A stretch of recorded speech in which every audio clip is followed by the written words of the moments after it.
Airline giants Qantas and Virgin Australia are attempting to secure extra seats into Bali. Approximately $156 million a year could be on offer. Joining me live is Robyn, Ironside aviation writer at The Australian. Great to have you on the program. Robyn, you wrote this story this morning, a bit of a battle between the two major carriers for this. Yes, it's interesting to see just how valuable those seats into Bali are considered by the airlines. It's an incredibly popular overseas holiday destination with Australians, and currently 8 airlines operate flights between Australia and Indonesia, which suggests just how in demand they are. So I guess Jetstar and Virgin Australia, they know that they'll fill those seats when they come online, and both of them desperately want them. Who will win out, do you think, Robyn, and what do you think will be the big factors here? Well, they've both put their, I guess, final arguments to the International Air Services Commission, which makes the decision as to who can have what seats in and out of Australia. Jetstar's argument is based on the fact it's already a very popular airline among Australians to Bali. It carries the lion's share of passengers into Bali, and it also offers the most competitive fares, Jetstar says. It says the most of its fares are between 14% and 68% lower than other airlines operating into Bali. So they think that's a good reason for them to get the seats. Virgin Australia, on the other hand, says because they don't have as much capacity going into Bali as the Qantas group, which includes Jetstar, they should get the seats. They would operate flights from the Gold Coast to Perth on to Denpasar, and also from Adelaide to Perth on to Denpasar.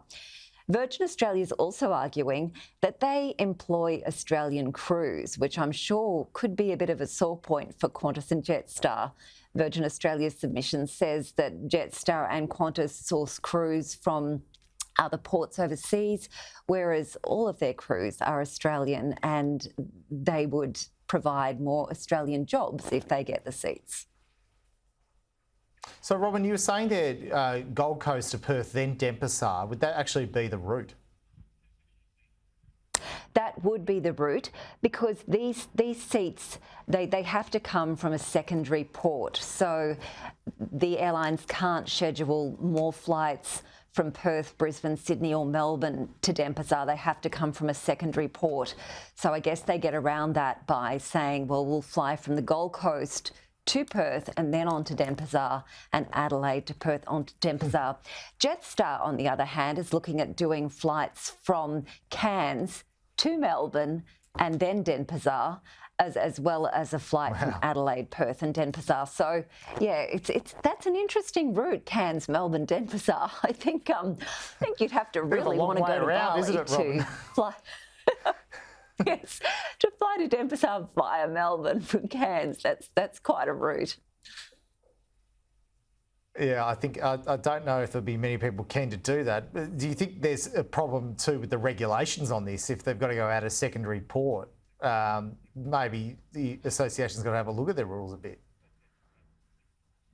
Yeah, it's just the way the bilateral air services agreements are drawn up, and I guess they've only got so much capacity available for the major airports, and they like to give, I guess, other regional airports a chance to share in the spoils, so to speak. So to give Cairns and Gold Coast that opportunity to also have flights to Bali.